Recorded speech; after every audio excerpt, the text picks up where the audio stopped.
This is a bookball summary of the book Dare to Lead by Brené Brown. What kind of leader am I? How do I become a better leader? These are some questions that have come across the minds of anyone in position that truly wants to be better leaders. So, what are the answers to these questions, and how can you become a better leader? This and more we will talk about today. Welcome to the channel. Today we'll be discussing Brené Brown's book Dare to Lead, where she talks about the qualities of excellent leadership and how you know you are a good leader, amongst other things, so stay tuned. According to the author, speaking your truth, being vulnerable, and staying true to your principles are essential components of truly effective leadership. Today, we'll take a practical approach to examining vulnerabilities. We'll also discuss the importance of focusing on your values so that you can make decisions from a position of genuine conviction. With that said, let's get started. Number 1. Begin your leadership journey by reframing your idea of vulnerability. The original definition of courage was to express one's thoughts by telling one's heart. It was derived from the Latin word cor, which means heart. The ability to be truly vulnerable should be seen as a superpower, not a weakness. It can and will turn you from a supposedly inadequate leader to a great one. Human innovation and creativity are built on vulnerability, which calls for you to become open and accustomed to failing. Before your team finally settles on that one concept that helps you propel everything forward, you're going to need to fail several times. In order to allow for actual connection and problem solving, you have to let go of your emotional armor that creates a barrier between you and your employee or co-workers. Number 2.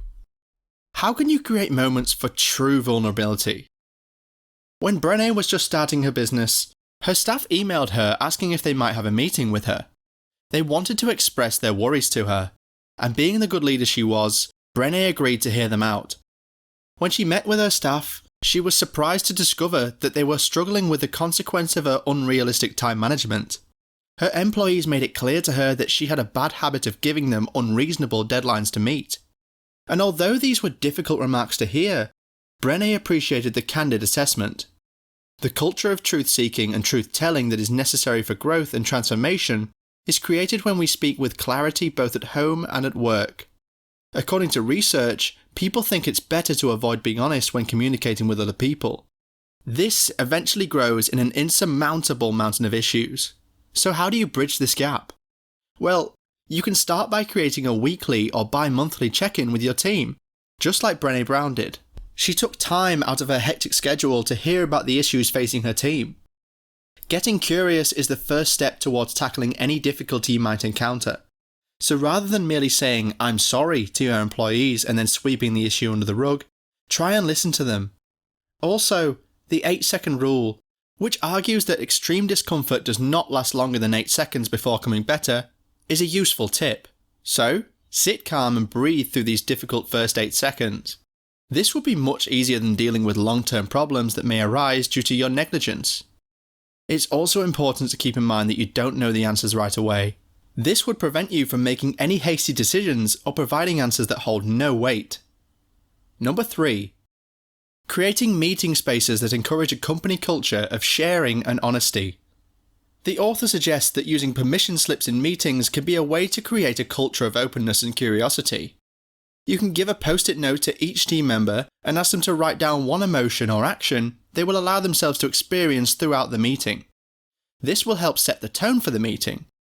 These slips give you and your team the opportunities to do a self-check-in before a meeting begins. It gives everyone the chance to identify their concerns as well as their expectations. Permission slips would not only provide an intimate environment for the duration of the meeting, but would also allow everyone to hold each other accountable.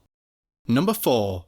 Use meetings as an opportunity to get clear on missing information or knowledge gaps. People feel uneasy when there seems to be incomplete information or a seemingly lack of transparency. So as leaders, we need to know that this gap in information is bound to exist. If you don't provide your team with the knowledge they require, then they will start making stories of their own in order to fill the gap.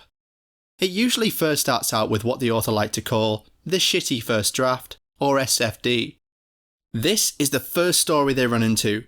They begin to formulate theories on what they think you want or what is going on, and this could cost your company in the long run. You can address the shitty first drafts in two ways. One, you can be as open and honest with your staff as much as possible, though this requires courage, and allow you the opportunity to share as much of the bigger picture as you want with your team. The second option is to schedule shitty first draft check-ins with your team's schedule. Ask them to share the stories they're telling themselves. Allow yourself to be honest as you present what you really want from them. Your willingness to show vulnerability would give your co-workers a chance to develop empathy. Once you make checking in on these stories a habit, you'll be able to bridge data gaps and move past the shitty first drafts. With this, you will definitely be on your way to creating a more transparent company culture. Number 5.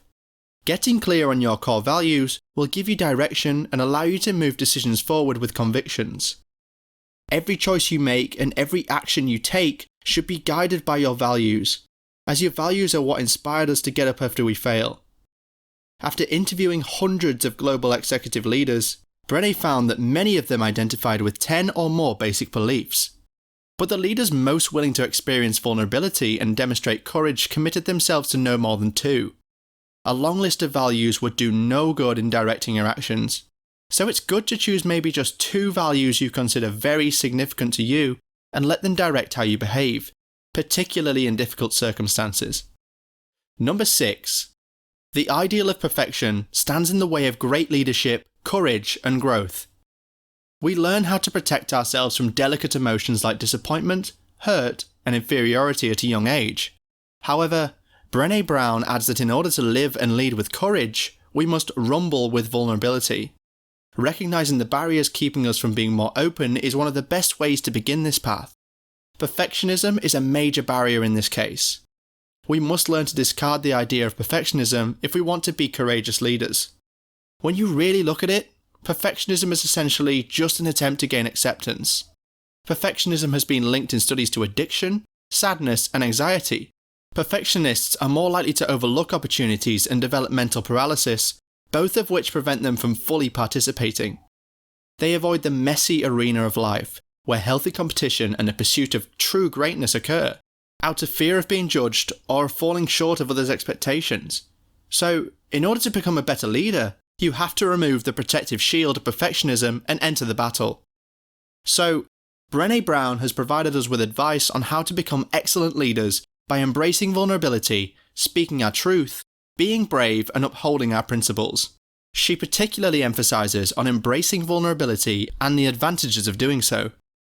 What's your most important key takeaway? Please comment down below and share the video if you like it. Thank you, and until next time.